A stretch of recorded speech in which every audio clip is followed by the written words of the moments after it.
Well, hello, good evening, and welcome, as David Frost might have said, by which, of course, I mean the real David Frost, not the nincompoop who bungled the Brexit negotiations back in 2019.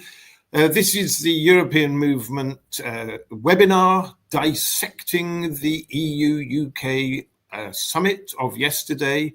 We're delighted to take a quick look at the issues that the summit raises, and we've got a very distinguished panel this evening. Our own Mike Galsworthy, Chair of the European Movement, who will need little introduction to many of you, Mark English, our Chief Policy Advisor, and we're delighted to have with us this evening Naomi Smith, Chief Executive from Best for Britain, who is also one of our European Movement patrons. So a powerful lineup of panelists, an awful lot to talk about, and we look forward to hearing what they've got to say and to hearing your questions. So if, as the presentations from the panelists come towards a close, you would like to address a question, you're more than welcome to do so. And please do that by using the chat facility and putting your questions in there, and we will field those questions and put them to the panel in due course. But that's enough from me, an awful lot to talk about. A very memorable event, yesterday's summit, really beginning to put some flesh on the bones of the reset that Britain has been seeking in our relations with the EU. And here to talk about it without further ado, I'm delighted to welcome first Mike Galsworthy, Chair of European Movement UK. Mike. Hi all, thanks Nick. Right, well, it's a busy set of things that are agreed, at least in principle so far with this deal. So what I'm going to do is give you a quick run through of what I think the different parts are over the next 5 minutes, and then what I think the importance of it all is. So firstly, I think a lot of it was actually very clever and well thought through, and it went deeper than I anticipated.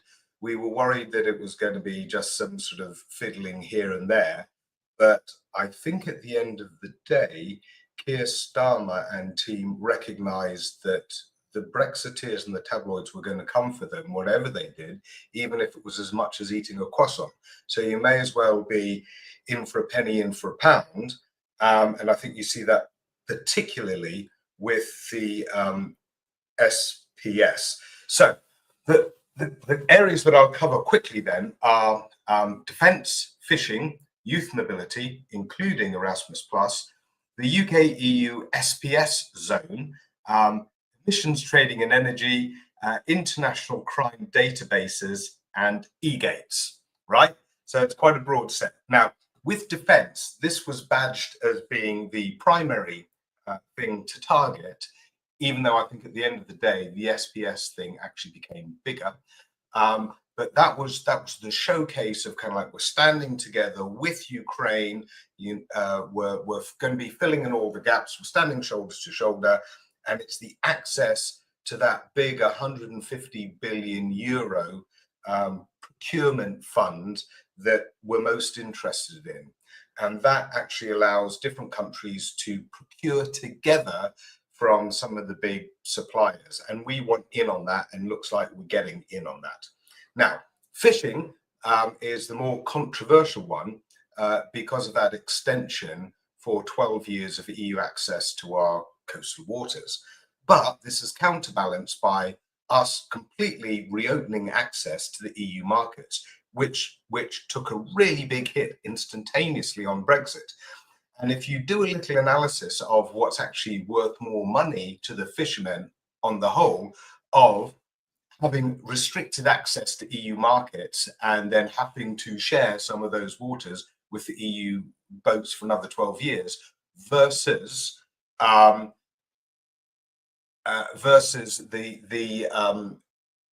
no access to those markets and having waters exclusively, you can land anything you like, but you can't sell much in. Actually, the current arrangement is probably better off. With youth mobility, they know they have to do it. They haven't actually decided yet the complete details of it. And not many people object in principle to this. I think YouGov did a poll, and Naomi will tell you she's done lots of polling, but YouGov found 70% for, 17% against. And apart from a few loonies arguing that there's 18 million young Europeans about to come storming on over, most people, including Tom Howard that I talked on the side, don't care about this. They more care about the rules alignment. Right, which brings us on to the UK-EU SPS zone. So all of the SPS stuff was quite fiddly and tricky when we had a look at it, but it looks like they've just gone and chopped through the whole Gordian knot and said, we're not going to have any of these costly health certifications and other certifications, no red tape in order to supply things across the board. And in order to do that, we will basically have a shared zone, which is kind of like an extension of the single market for this. And yes, we'll accept the EU's jurisdiction on that. But it solves a whole load of friction at the border, especially for those fresh supplies. Now, with emissions trading and energy, the energy industry, the energy sector, pretty much got exactly what they liked. They wanted a linked up emissions trading and energy system because basically we were in that with the EU before, but then when we came out, we made our own little market copy and the prices in there are volatile and it's much better long-term stability, things that you can plan on when you link that up. And going with that comes an intention to basically build our energy markets closer together. All of these kind of considerations, like with the SPS, feels very much like we're being given carve-outs. We're being allowed carve-outs. We're being allowed to cherry pick. We're being allowed some of the slicing that wasn't allowed before. And so this is also going to be important for basic costs, which is what Starmer was clearly focused on. And I think linking up to the EU energy grid in a more comprehensive way is a good move too. Then there's international crime databases, absolutely vital that we're sharing those kinds of data and working more closely on justice. And there's a little sweetener to all of this. As part of the SPS zone, we get our pet passports, because that's all covered. And we also get the e-gates, our ability to use e-gates. Again, one of those little decorations on the deal that make it come home to your everyday folk going on holiday. But overall, I think the debate on all of this is now fully open. The details will have to be fleshed out.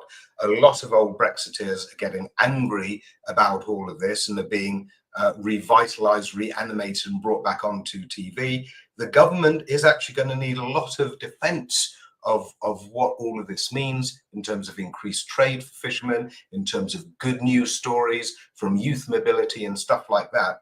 And this is where campaigners like ourselves can actually be very useful over the next few years at shoring this up so that we don't go into a general election in 2029 where people actually are thinking about voting reform in order to pull all of this down. And that's me done.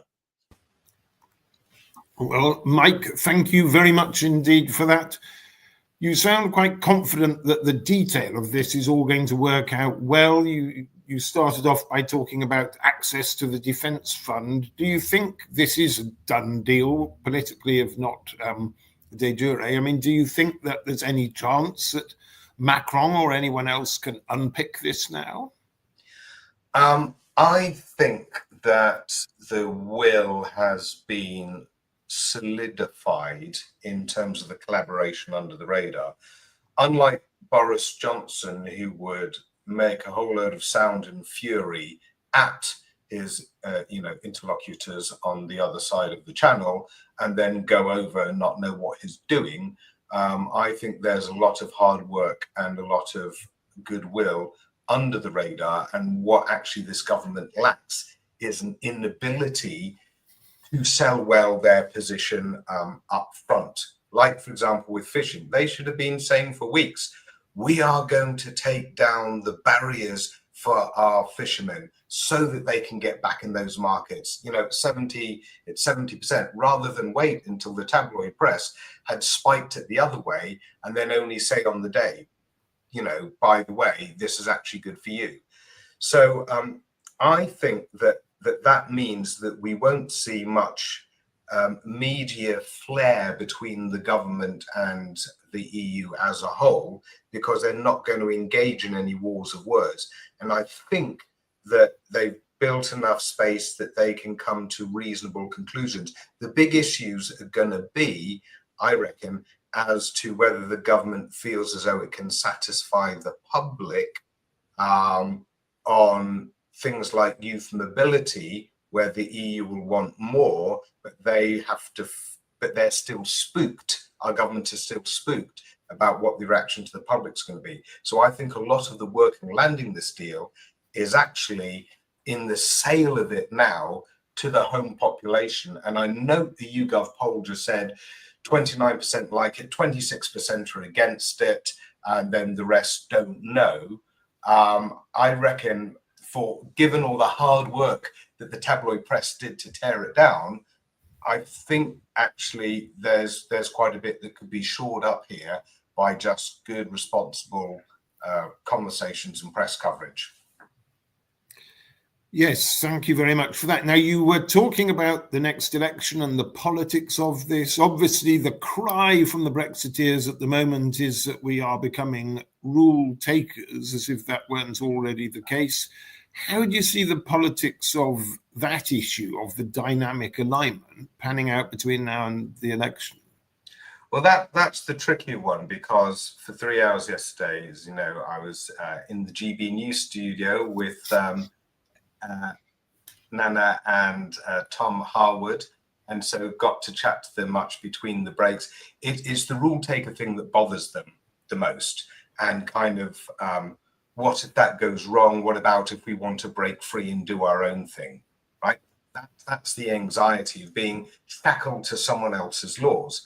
And, you know, what I was trying to say is, well, we've just had a whole period where we broke away and made our own copies of everything, and then found no reason to diverge on anything, and our businesses didn't want to. So we made our own version of the CE mark and then dumped it. You know, we made lots of other copies and versions of what the EU has done, but it's just been reinventing the wheel. So generally speaking, when you've got 27 democratic nations working together on sets of rules around a market, it's pretty much where we are too and what we want to see.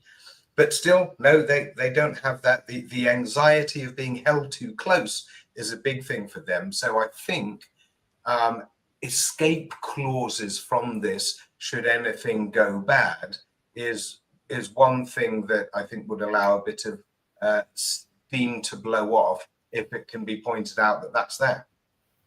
Thank you very much. Thank you, Mike, for setting the scene. So our next panelist is Naomi Smith from Best for Britain.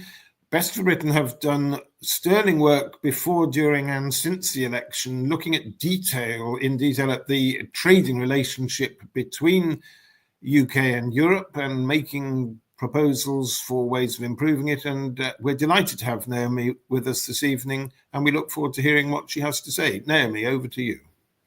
Well, I'm delighted to be here, Nick. What a huge privilege it is to get the opportunity to talk to so many European movement supporters. And thank you all for being here this evening. My late father always said to me, never go in the middle, always go first or last, darling. People remember that. They switch off in the middle of anything. So I guess the challenge is for me to not repeat things that Mike has already brilliantly laid out, nor miss saying something that I'll then kick myself when Mark speaks to you afterwards.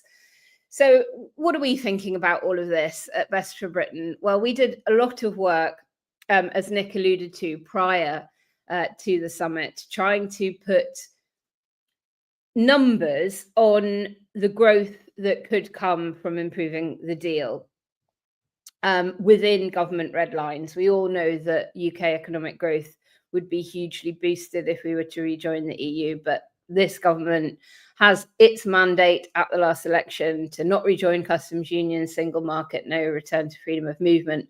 How bored we are all of hearing that triplet. So we set about doing econometric analysis with Frontier, who do a lot of this kind of work, to look at the numbers that could be achieved if we were to pursue dynamic alignment. And so we found that an SPS agreement gets you nothing in aggregate terms. It gets a huge amount, of course, for certain bits of the sector of the economy that benefits most from it. Some communities, therefore, will get a huge help from it. And of course, Northern Ireland is chief among them in terms of reducing that friction. But the real economic growth comes from dynamic alignment much more broadly across all goods, and even more so if you can align on services as well. And in the run up to the summit, we knew that SPS was the thing that we would be likely to get movement on.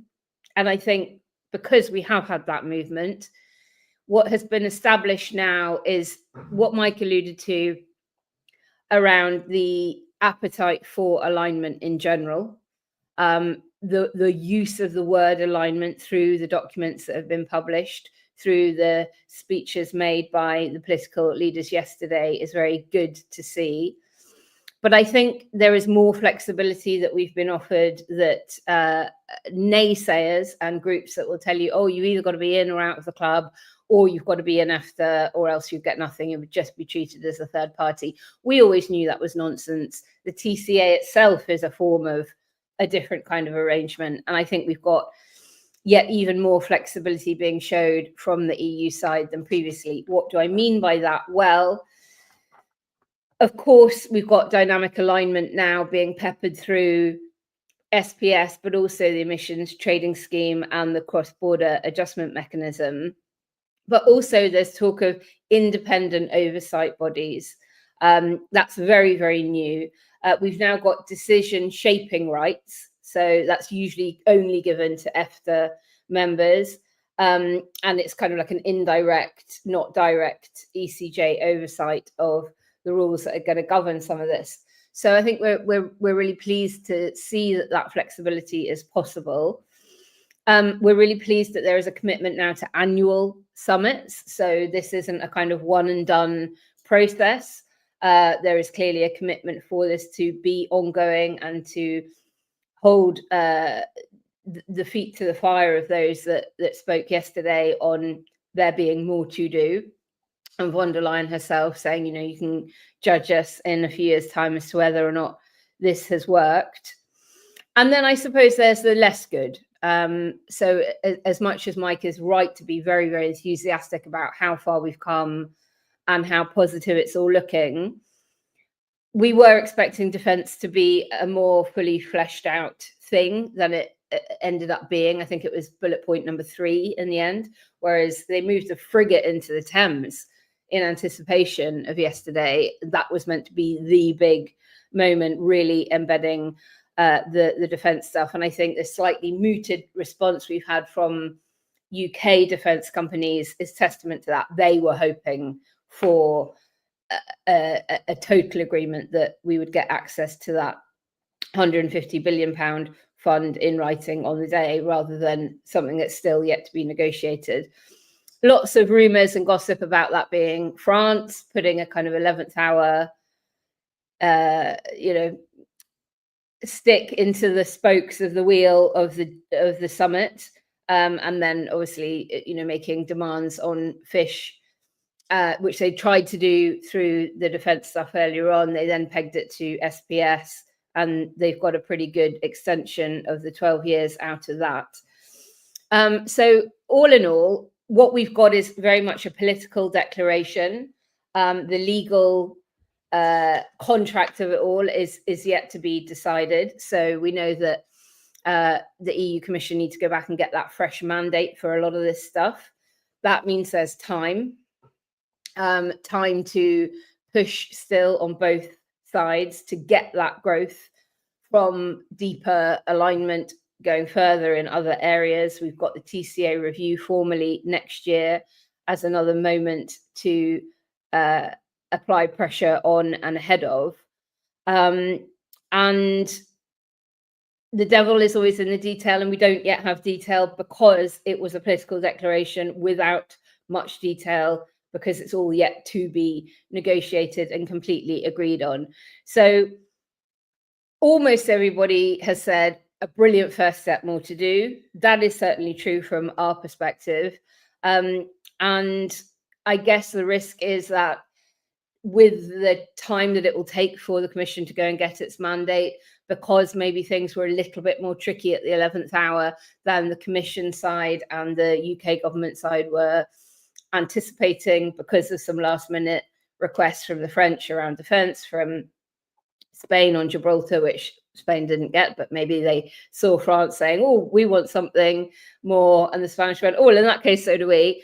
I'm sort of maybe slightly nervous that there will be a lower level of enthusiasm to keep up the really great momentum that had been gathered ahead of this summit. And so it's going to very much be incumbent upon all of us as campaigners, everybody on this call, to kind of keep the pressure up and the flag flying. And that, I'm sure, is my 6 minutes. So I'll shut up now. Naomi, thank you very much indeed for that. That's very interesting indeed. Can I just talk to you a little bit about the SPS deal? Analysts last night were suggesting this is probably worth about 9 billion a year to the UK economy, but we know that there's a gap post-Brexit in the UK GDP of at least 100 billion. It could be nearer to 120 billion. So this is a useful first step, but is this an exemplar of what could be done for other industries if we were prepared to accept more dynamic alignment? Of course. And that, when I was referencing the use of the words dynamic alignment throughout the documents, both in relation to SPS, but also ETS as well, it's a portent for the art of the possible. And politics and trade negotiations are always all about the art of the possible. And I just have very little truck with people that say, oh, because they haven't ever done it before, it means it's impossible and will never happen. Or even, as the Tories will say, well, we tried that and they didn't give it to us, so good luck with it. Well, you know what? You tried to get a youth mobility scheme and you didn't get it, so jog on. So you're dead right, Nick. In sort of big headline figure grabbing terms, an SPS agreement doesn't move the dial, and the government know that. They've got their own econometric analysis, which is very similar to the one that Best Written published, showing that it just isn't going to get you growth. And I think that's why we've seen more positive and ambitious tone of voice coming from Rachel Reeves and Darren Jones than we have from other government departments, because they're holding the pen on getting the growth figure. It's their KPI. They've got to get it. They've got to deliver, or be reshuffled out. So that'll be why they're, very, very strongly pushing for alignment across other sectors as well. And then on the politics of it, one thing I probably forgot to mention was, I guess, notable by its sort of lack of prominence were the things that were in the Labour manifesto that we really didn't see any big movement on yesterday. And that's the better deal for touring artists, the cultural sector, very, very little in there on that, and not much at all on the mutual recognition of professional qualifications. And I mentioned that because obviously as a service-led economy and a huge boon, being alignment on services with Europe will be at the forefront, certainly, of Rachel Reeves's mind. So, you're right. The growth numbers aren't going to come from anything that was announced yesterday, but that's not to say that they don't lay the ground for potential deepening across other sectors too.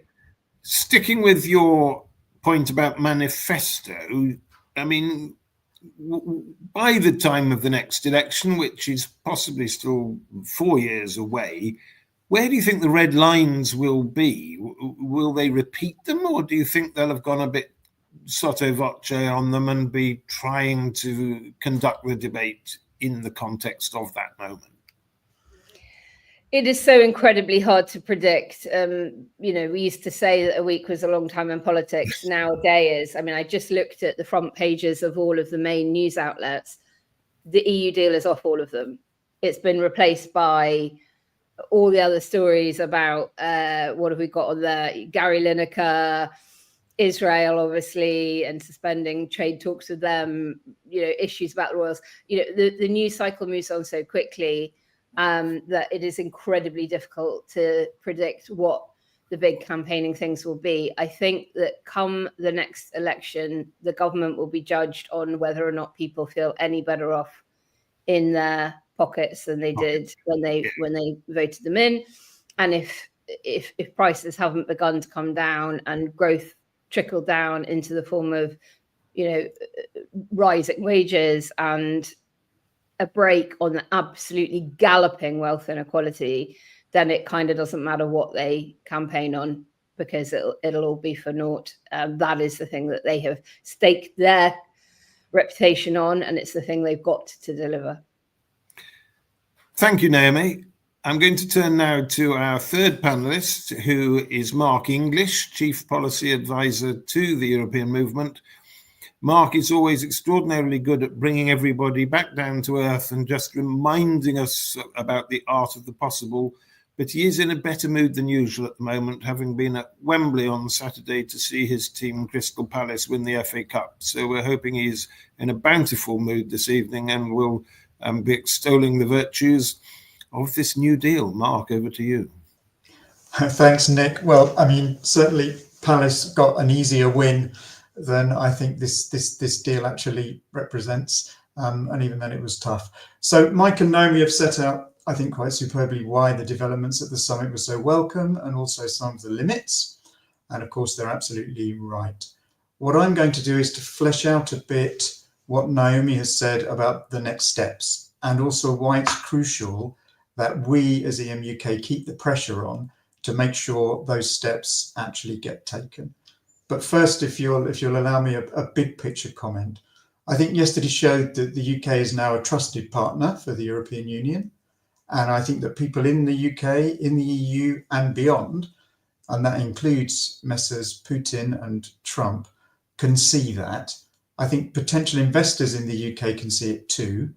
And I think that confidence can lead to growth beyond perhaps the direct effects of, for example, an SPS agreement. So I think it is a big win.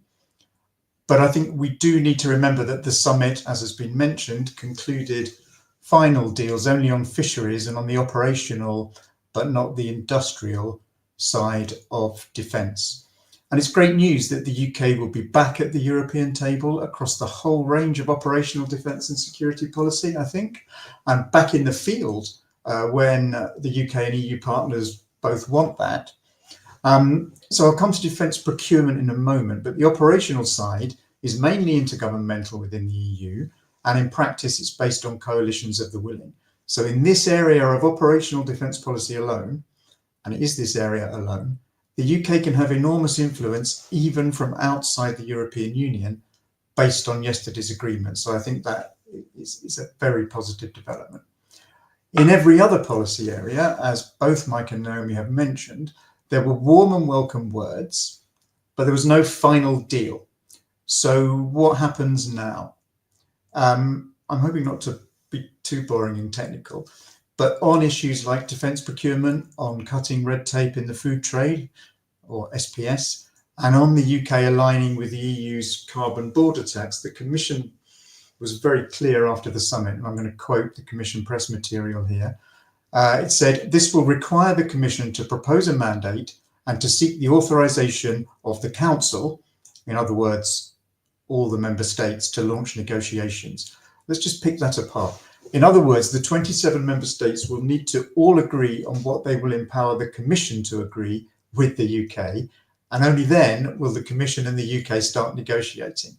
And the Commission will probably have to keep going back to the member states for changes to the mandate during that process. So this will take time, and it could be fraught. There's also a bandwidth problem in that all of this goes through the member state embassies in Brussels, and they've got a lot of other things to deal with, as everybody can see at the moment from the geopolitical turbulence that's going on. And what's more, the trade-related aspects of the issues discussed yesterday will need assent from the European Parliament, as well as from the member states. And on defence procurement, the UK will contribute to the EU Safe Procurement Fund. It won't have an equal voice on managing it. But as Mike has said, UK companies will have access to that funding, and that's good news. But before it can happen, there are going to be some pretty tricky negotiations over the amount of the UK contribution to the fund.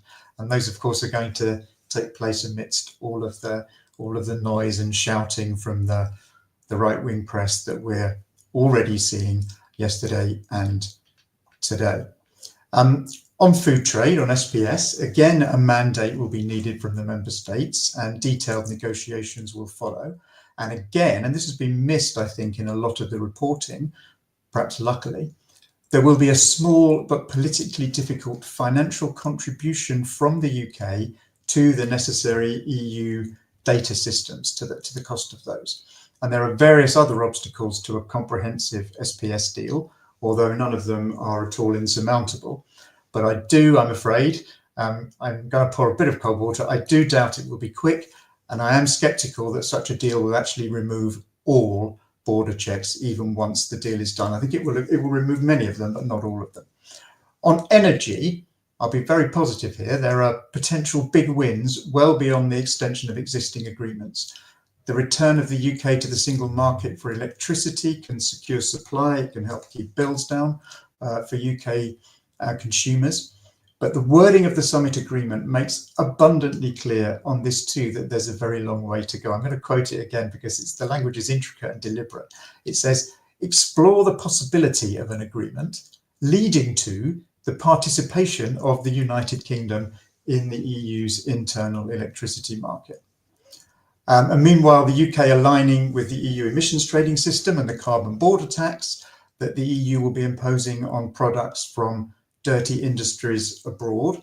That's a very good development. It will be good for the environment. It will raise revenue for the UK exchequer, and it will prevent major new trade barriers between the UK and the EU. But again, it's not a done deal. And those dread words, mandate, further negotiations, and also the Sun, the Daily Mail and rule taking apply again there. So there's a bit of a path to travel. And you'll notice I haven't mentioned youth mobility or youth experience and Erasmus+. That's where, unfortunately, and it's the only real disappointment, I think, from my point of view at the summit, that's where the wording of the agreement is at its vaguest and its most hedged, and where I personally see the biggest risk of drawn-out negotiations for very limited results. So I think youth experience and Erasmus+ are areas where it's especially important for us to keep vigorously campaigning, and I'm sure we're going to be doing that. Before I finish, 3 specific next steps for the UK side to take. First, the UK needs to work out a system for how dynamic alignment, in other words, keeping up with EU rules, will work in the UK Parliament. This is much, much less straightforward than many seem to assume. Many EU rules cannot simply be cut and pasted into UK law. I can explain in the Q&A why if there's time. The second thing the UK needs to do, and Naomi referred to this as well, is to evolve a strategy for influencing the new EU rules that the UK will need to align with. And as she said, the agreements do explicitly leave the way open for that, which is really a very good development from the UK point of view. And the third thing the UK needs to do is develop a longer term strategy to leverage what will now be annual summits with the EU and 6 monthly defence summits with the EU. So in summary, I think the summit's a significant political success. I think it's a boost for us also and for our step-by-step strategy and approach.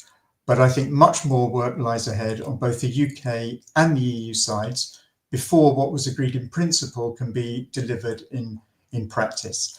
Political commitment needs to be maintained in the face of possible resistance from some member states on the EU side and inevitable resistance and shouting and noise from the British media and even from some parts of the Labour government itself, hello Yvette Cooper, on the UK side. So I think we as campaigners really need to keep that pressure on, and I think we're certainly intending to do that. So I'll stop there. Thank you. Mark, thank you very much indeed. You made the point that the Commission has still got to get a mandate from the member states for quite a lot of the negotiations which are going to follow from these headline declarations.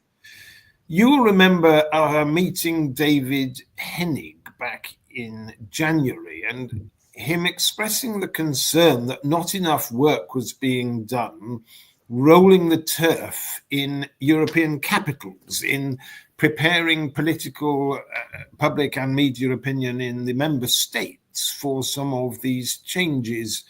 Should we have been doing more with member state capitals?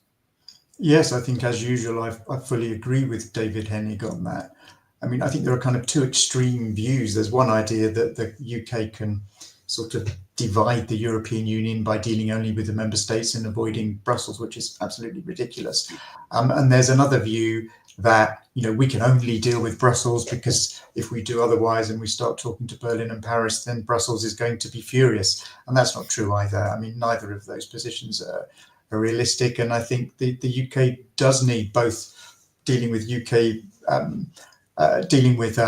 embassies in London and also through direct contacts with governments in the member states. It does need to keep making sure that it's explaining its positions and that it is rolling the pitch. And, you know, relations with France obviously are extremely interesting there because France has a very strong interest in having the UK on board on defence, and yet it is a bit of a, if you like, a recalcitrant player in some other areas. So yes, I fully agree with David Hennig on that.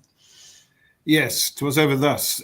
Shortly after that discussion with David Hennig, a couple of very senior appointments were made at the Cabinet Office for the team dealing with these EU issues, Michael Ellam and Hermione Goff, and really from a cold start in January, they haven't done a bad job at all to have pushed the agenda along as far as they have in just 4 months. But in the months that follow, I think they're going to be busy indeed following up on some of the detail.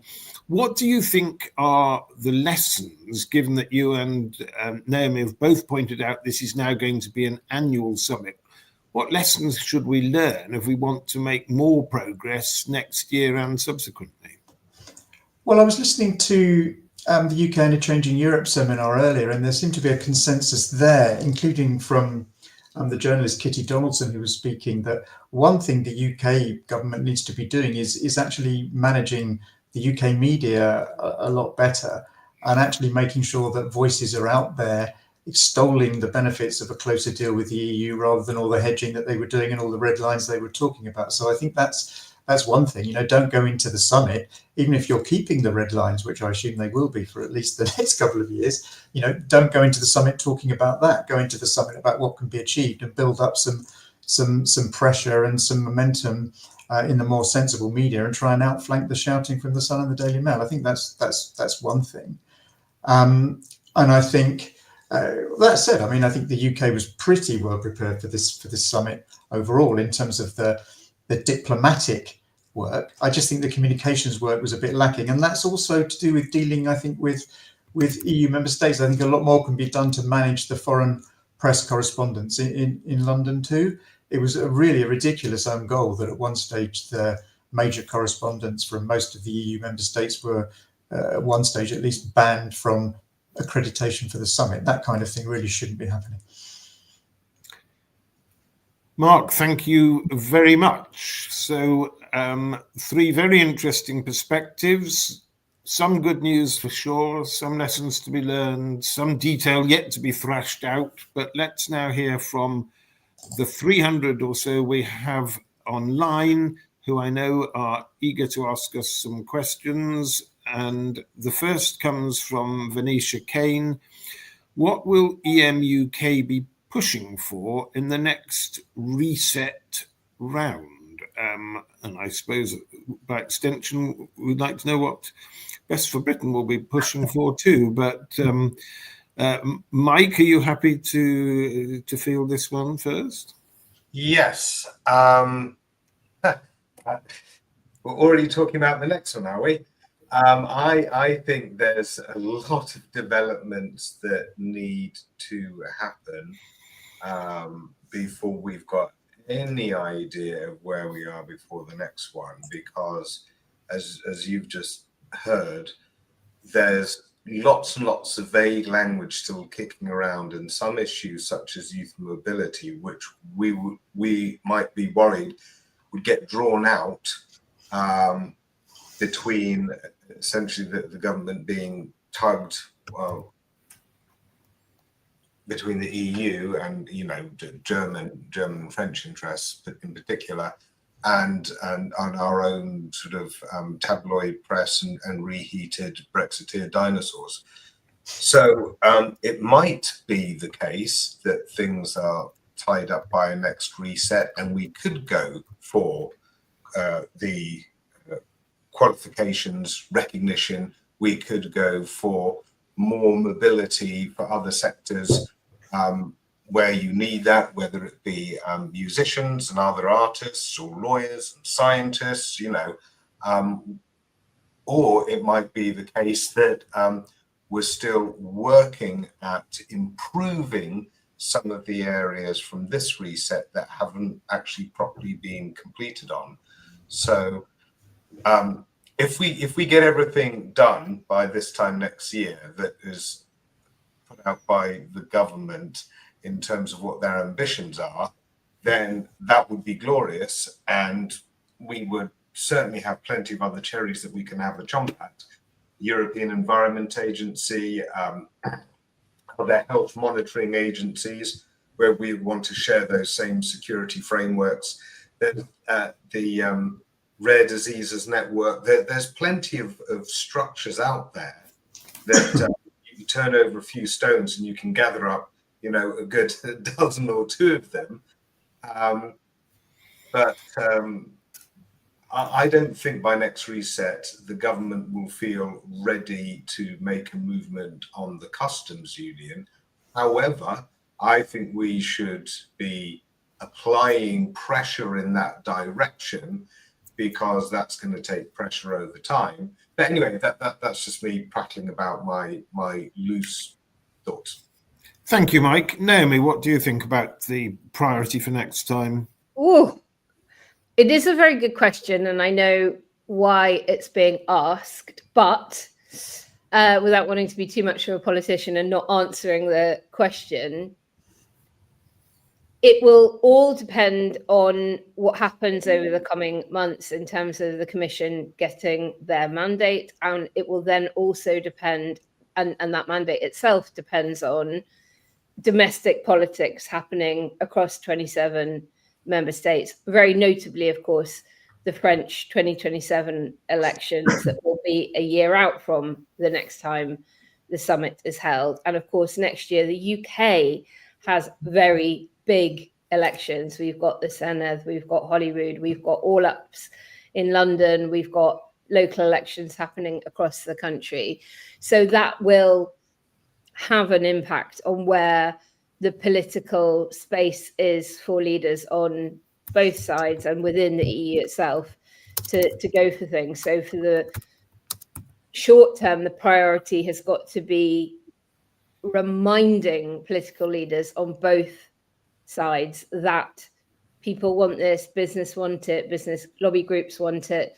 We were very heartened that all of our work on pushing mutual recognition of conformity assessments, which, as Mark said, is about removing trade friction across industry as a whole, not just for the agri-food sector, that business lobby groups on both sides, so a big EU footprint one and a UK one, both published letters in support of this to both the Commission and UK government in the run-up to the summit, saying we want this, So more than thinking that, okay, by the time of the next summit, everything agreed at this one will be done and dusted, it's more important to realise that, no, it might not be. Let's make sure that this historic moment that Salma talked about, this, great grand plan, does come to fruition, that the promises that were made yesterday were delivered on, because it may well be that come the time of the next summit, a lot of that hasn't been fully ironed out, and we will need to keep up the pressure on all of that. The other thing I would just add in on the French, I think Ukraine becomes incredibly useful here for the UK. What do I mean by that? Many things, obviously, because of the critical importance of them fighting a war on our continent right now and needing all the help they can get to defeat the monster that is Putin. But their ambitions to get closer to the European Union and maybe have extension to membership at some point, it will be much, much harder for the French to say no to them than it will be for them to say, well, hold on, we're pretty competitive with the UK when it comes to arms manufacturing. Not sure we want them getting quite as big a slice of the pie as they want. So I think if the UK can sort of tie its relationship to the EU in with that of Ukraine's, that look, you do need to have a new model for third countries that aren't going to necessarily be in a customs arrangement or in EFTA or have some kind of Swiss model carve out, that could be quite a useful thing for us to be geopolitically aligning on ahead of the next big summit. Thanks, Naomi. In the interest of time, I'm going to press on to the next question. If Mark's burning to say something, he can pick it up in his next answer. Antonella O'Neill, do you think the youth mobility will de-incentivize youth to campaign for rejoining? Mark, why don't you have a punt at that? Well, no, in a word, I think it will do the opposite. I think that once people get the opportunity to see and experience other cultures and living in other places, they're likely to become more enthusiastic in the medium term for rejoining. But I mean, I think we're a way off from that at the moment. I mean, I think, first let's get the youth mobility scheme up there.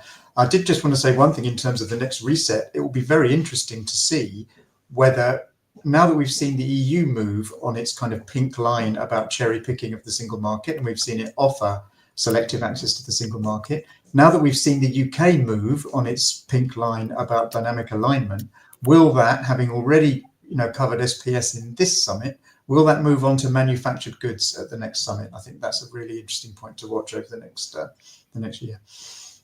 Mark, thank you very much. Now, I am going to make an executive assumption that neither Mike nor Naomi is going to disagree with you on that and press on to question 3. John Griffith, is there any progress being made with reference to the UK joining the Pan-European Mediterranean Convention? Naomi, have you got any intel on that one? I don't know. Ahead of the summit, we were expecting sort of 3 packages of things. 1, the stuff that we agreed today, i.e. defence. Package 2, the stuff that we agree we'll begin negotiating with almost immediate effect. SPS, ETS, CBAM. And then package 3, all of the stuff that we're not going to begin negotiating immediately, but that we would very much like to. And we were hoping that a bunch of stuff would be in there. The things Mark just spoke about in terms of alignment for more industry sectors than just agri, but also things like potentially PEM. And we didn't get mention of that yesterday in there, I don't think. Maybe I missed it. I am incredibly tired, having done an enormous amount yesterday into the small hours of this morning. So no, I've not clocked anything on that. And there was probably certainly less detail in that package 3 than we'd hoped for. Yes. Now, Labour Movement for Europe have been putting quite a focus on this Pan-European Mediterranean Convention. Mark, we didn't miss anything, did we? It just didn't seem to get a mention at all yesterday. No, in the words of Toya Wilcox, for those old enough to remember her, it's a mystery. Very good. Yes. Maybe even a snub. Because I think of Stella banging on about it. I don't know. I didn't see anything on that either.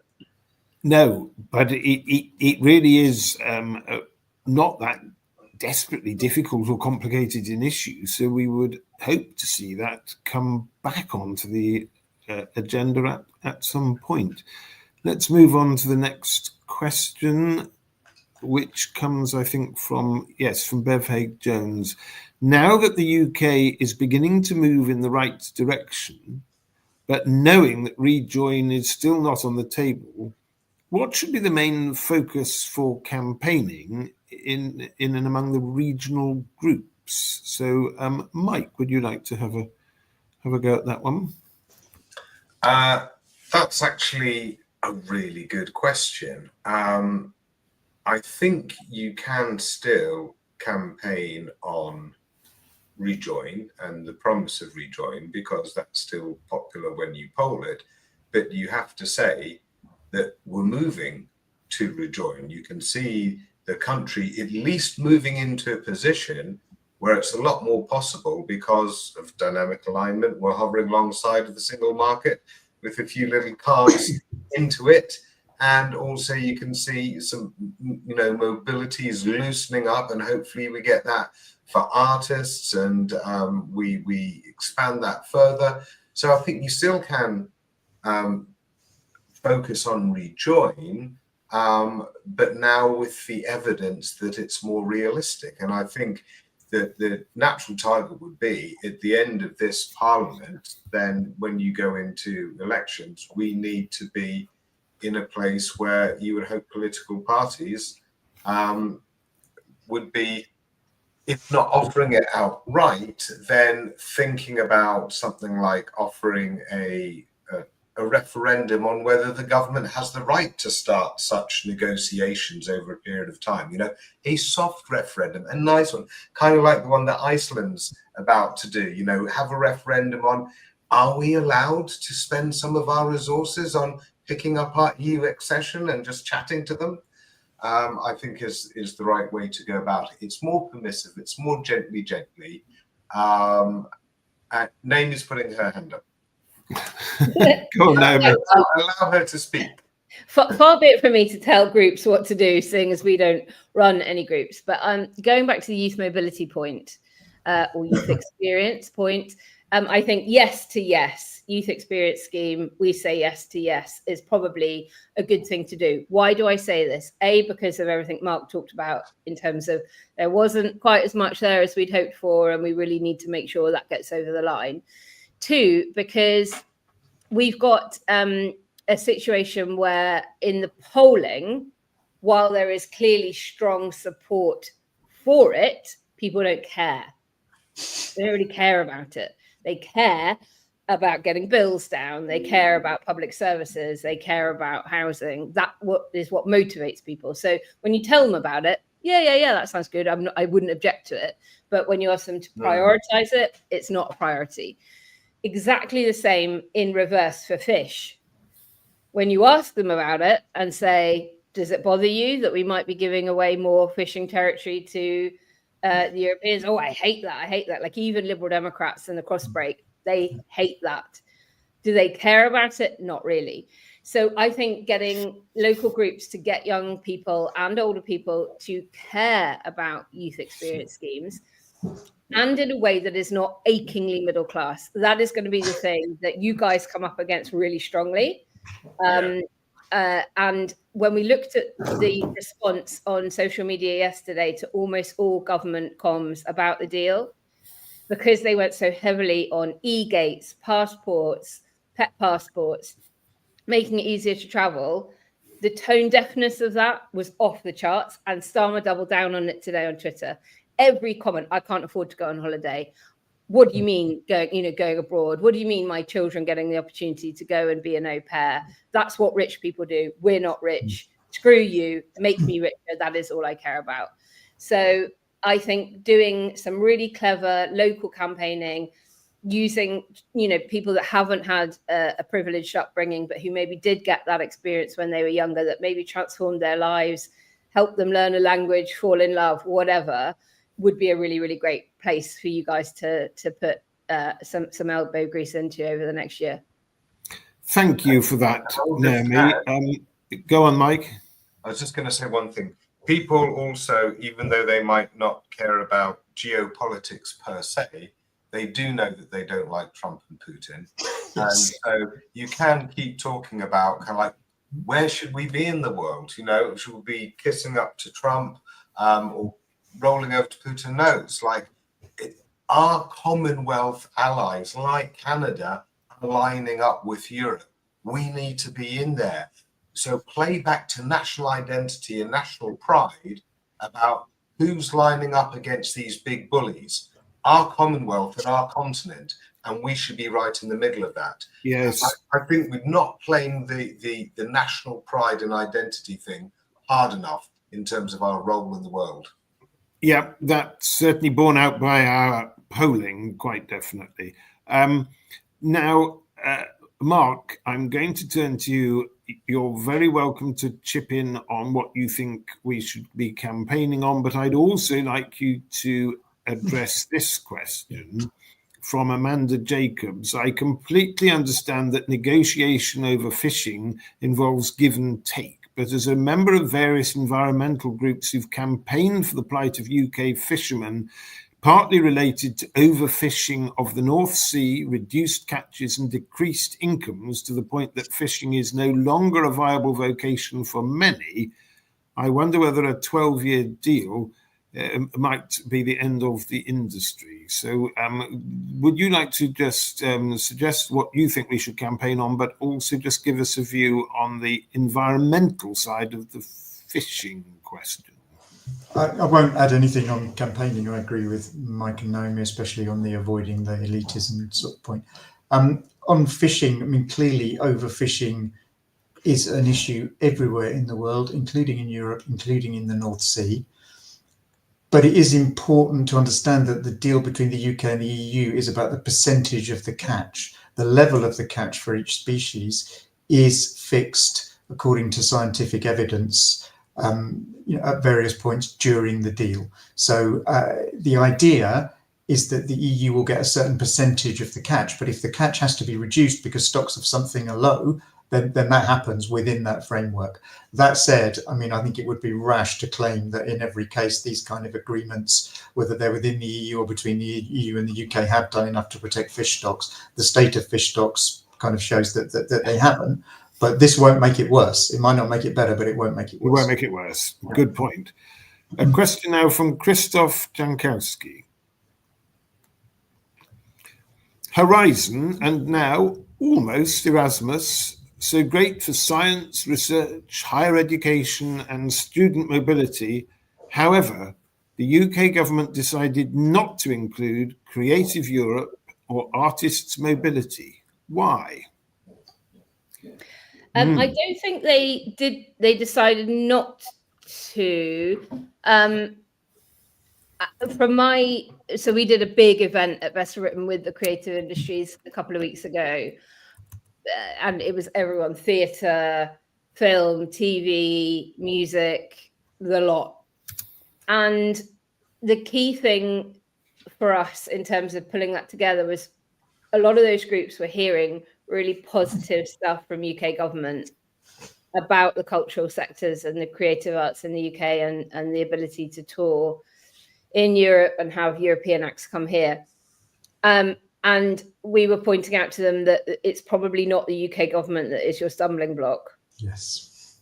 And they just didn't know. And why would they? And, look, not everybody knows how to do effective lobbying. And that's why groups like ours are so crucial. So from my understanding, and I will certainly let Mike speak to the science and research stuff far more fluently than I ever could, but on the creative industries, the job that we will all have to do is definitely very much more in the EU side than the UK side. Interesting, yes. Mark? I'd rather split the two issues there. I think on Creative Europe, it might well have been the UK government afraid of having to justify to the public making a financial contribution for the arts, which some people see as elitist. On artist mobility, it absolutely was the EU side that was reluctant. I can guarantee that that's the case. Thank you. Mike, a last word. I think the priority here was just the pound in your pocket. And I think that had to be their priority for their businesses and for the costs of energy and basic goods. That was pretty much their ruthless priority. And so certain aspects of fishing and also ECJ swallow all of that because they're desperate to eke out any improvements they can outside of those 3 red lines, the impact on business costs and household costs. Mike, thank you very much. Thanks also to Naomi and to Mark. Just to sum up, Britain chose to leave the EU. Last year, we elected a new government that said it wanted to reset the relationship with the EU. The onus is very much on the UK to make its case to the EU and say what it wants and to negotiate in the art of the possible. Yesterday was a very, very useful first step in that reset. We're pleased to know that there's going to be an annual summit and that this relationship is going to grow, but there are lessons to be learned and there are many more steps to be taken. But for all of us here, the campaign goes on to build closer and more effective ties with Europe and ultimately, of course, to regain our place at the heart of Europe. So thank you all very much for joining us this evening. Thanks again to our panel of Mike Galsworthy, Naomi Smith and Mark English. Thank you all for being with us and for everything you do campaigning in the pro-European cause. And we look forward to many more webinars, many more campaigns, and hopefully many more accommodations with our European friends and partners. Thanks all of you and a very good night.